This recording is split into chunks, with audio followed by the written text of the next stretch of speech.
Kailangan sobrang makapal yung mukha mo. Nag-aayos ng unit. Yung mapapagkatiwalaan mo, hindi yung pagpa-practice-an yung bahay mo. And then, sa pagpili naman ng mga tenant, kung monthly yung pagpapa-rent mo, tanungin mo maigi kung yung source of income nila. As much as possible, mas maganda na dalawa yung nagge-generate ng income para talaga may pambayad sila ng renta sa'yo.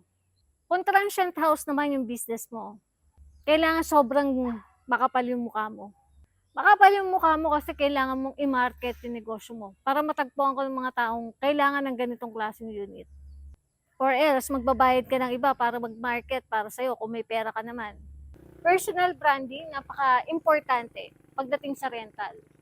Kasi, ano ka pagkakatiwalaan ng mga tao kung hindi ka nila kilala at tinatrabaho talaga yon.